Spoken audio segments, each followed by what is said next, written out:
안녕하세요. 적은길의 돈말글 연구소 소장 적은길입니다.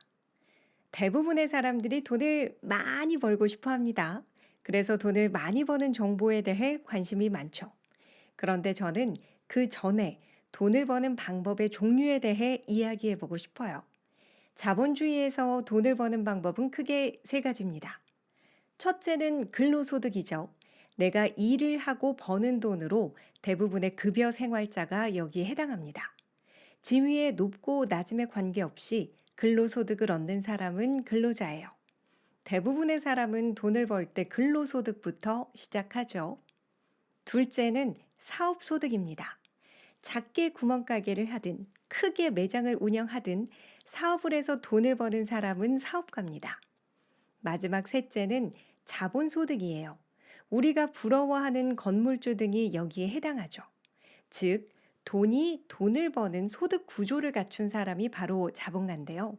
여기서 주의할 점은 자본이 반드시 건물일 필요는 없다는 거예요. 이 내용을 조금 더 알기 쉽게 사례를 통해 이야기해 볼게요. 첫 번째 비교 대상은 나훈아와 남진입니다. 두 사람은 1970년대 한국 가요계의 양대 산맥이었죠. 하지만 소득의 종류는 크게 다릅니다. 결론부터 말하면 나훈아는 자본소득이고 남진은 근로소득이에요. 이 차이를 가르는 것은 바로 저작권료입니다. 나훈아는 싱어송라이터로 자신이 작사 작곡한 히트곡이 많습니다. 무시로, 홍시, 울긴 왜 울어, 잡초 등 셀 수 없이 많죠. 저작권료만 받아도 충분히 경제 생활을 할 수 있습니다. 가수 나훈아에게 저작권은 바로 자본이고 이 자본은 알아서 돈을 벌어오게 돼 있습니다. 반면 남진은 본인이 작사 작곡한 히트곡이 별로 없어요. 저작권이라는 자본이 없기에 그는 공연 또는 방송 출연이라는 노동을 해서 돈을 벌어야 합니다. 그래서 나훈아는 자본소득이고 남진은 근로소득인 셈입니다. 두 번째 비교 대상은 정스토리라는 네이버 블로그와 외식업 창업 관련 인터넷 카페 고창모의 카페직입니다. 정스토리라는 블로거와 고창모 카페의 카페지기는 서로 친구인데요. 둘 다 2014년에 각각 블로그와 카페 활동을 시작했습니다. 똑같이 글을 써서 정스토리는 블로그에, 카페지기는 자신의 고창모 카페에 올렸는데요. 7년의 시간이 지난 지금 두 사람은 어떻게 달라졌을까요? 정스토리는 지금도 하루에 한 편씩 글을 올려야 하는 블로거입니다. 글쓰기 노동을 하지만 수익도 없죠. 하지만 고창모 카페지기는 10만 명의 카페 회원들이 열심히 글을 올려서 지금은 카페 운영만 합니다. 그런데도 카페 커뮤니티를 기반으로 광고 수익도 벌고 축산물 온라인 플랫폼 사업까지 경영을 넓혔죠. 처음에는 단순 커뮤니티였던 것을 온라인 전자상거래 사업으로 확장했거든요. 결국 정스토리는 근로자이고 고창모 카페직에는 사업가이자 그 사업 소득을 기반으로 자본을 축적해서 자본가로 거듭나고 있는 셈입니다. 사실 자본주의 사회에서 부자가 되는 가장 빠른 방법은 부자 부모를 두는 거예요.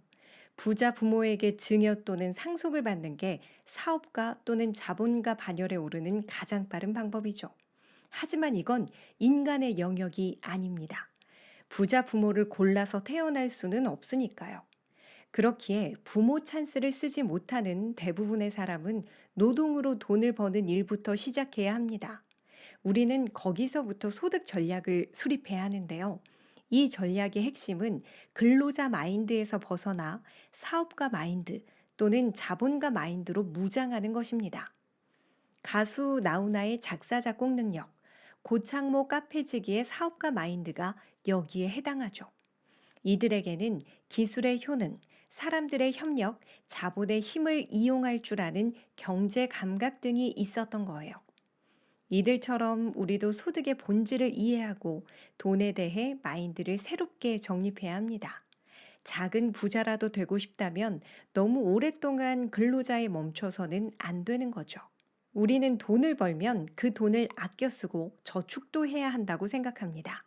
아주 바람직한 생각이에요. 특히 저축을 이야기할 때 복리의 마법을 빼놓을 수가 없습니다. 부자가 되려면 반드시 복리를 알아야 하는데요. 여러분, 복리는 꼭 돈에만 적용되는 개념은 아닙니다. 예를 들어, 우리가 영어 공부를 한다고 쳐요.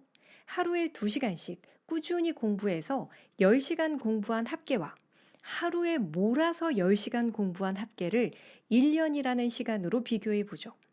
단위법에 의한 계산으로는 520시간으로 똑같지만 복리법으로는 전혀 다릅니다.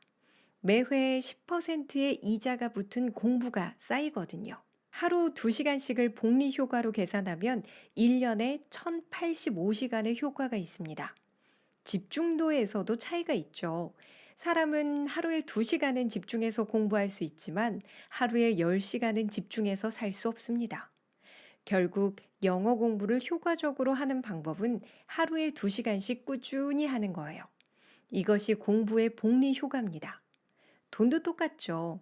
한 달에 200만 원씩 복리 적금으로 돈을 모으는 사람과 1년에 2,400만 원씩 저금을 하는 사람은 10년을 기준으로 보면 거의 2배 가까운 차이가 생깁니다.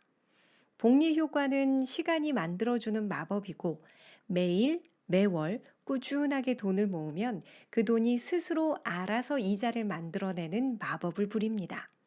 그래서 일정한 고정 소득이 있어야 하고 또 그것을 아껴서 고정적으로 저축하는 것이 무엇보다 중요하죠.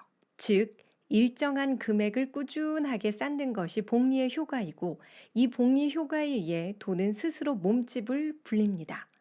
결국 복리의 마법은 습관이 만드는 부자의 비결이 아닐까 싶어요. 사람들이 가진 것 없는 시골 노인이라고 치부하지만 실제로는 작은 부자인 어느 농부의 이야기를 들려드릴게요. 그는 20살이 되기 전부터 농사를 짓기 시작해 70이 넘은 지금까지도 농사를 짓고 있습니다. 더 중요한 것은 지금도 그의 자산 가치가 매년 상승하고 있다는 거예요. 비결이 뭔지 아세요? 바로 낭비성 지출이 거의 0원이라는 점입니다. 가족에게 필요한 최소한의 돈으로만 생활을 했는데 그것도 소득의 10%를 넘기지 않았죠. 그렇다면 나머지 90%를 어떻게 했느냐? 오로지 투자를 위한 지출만 했답니다. 투자의 지출 대상은 딱 3가지였어요. 바로 자식, 땅, 소였습니다. 자식 교육비, 집 주변 토지 매입, 한우 송아지 구매에만 돈을 썼죠. 모든 투자는 성공적이었습니다. 이남 이녀 중 3사람은 공무원이 돼서 먹고 사는데 지장이 없게 됐고 서로 사이도 좋습니다. 게다가 점점 늘어난 토지는 계속 값어치가 오르고 있고 한우는 60마리가 됐죠. 그는 시골에서 보기 드문 수십억 원을 가진 자산가입니다. 여기서 우리가 주목해야 할 사실은 무엇일까요? 땅이 돈이 된다? 아니죠. 자산을 늘리려면 소득이 아니라 소비에 주목해야 한다는 것입니다. 여러분, 작은 부자라도 되고 싶다면 먼저 지출을 줄여야 돼요. 덜 쓰고 남긴 돈으로는 투자를 위한 지출을 늘려야 하고요. 많은 사람들이 자신의 자산이 부족한 이유가 돈을 적게 벌기 때문이라고 생각하는데요. 그렇지 않습니다. 해답은 소득이 아닌 지출이에요. 소득에는 왕도가 없어요. 자신의 수입에 만족하는 사람은 거의 없으니까요. 우리가 집중해야 할 부분은 나의 낭비성 지출을 줄이고 그 돈으로 장기 투자를 하는 겁니다. 그러면 확실히 작은 부자가 될 수 있어요. 제가 오늘 전해드린 이야기는 정선용 저자의 아들아, 돈 공부해야 한다 라는 책의 일부 내용입니다. 유통업계에서 25년간 일을 하다가 퇴직한 후 네이버 카페 부동산 스터디에 아들아, 경제 공부해야 한다 라는 시리즈를 연재하며 뜨거운 반응을 일으킨 글이 이 책의 시작이었죠. 자신은 경제 성장기에 일을 시작했기에 경제 지식이 부족해도 몸으로 일을 해서 돈을 벌 수 있었고 재테크 잘하는 아내를 만난 덕분에 자산을 불릴 수 있었지만 아들이 살고 있는 지금 시대는 자신의 행운이 통하지 않기에 돈을 공부해야 한다는 진심을 글로 전한 것이라고 합니다. 이 책은 부의 계단, 절약, 투자, 인생, 돈 공부 이렇게 총 5장으로 구성되어 있는데요. 이 시대에 맞는 돈 공부가 궁금하신 분들은 꼭 한번 읽어보시길 추천합니다. 제 영상이 마음에 드신다면 구독, 좋아요, 알림 설정 꼭 해주세요. 여러분의 댓글도 환영합니다. 그럼 저는 다음 영상에서 뵙겠습니다.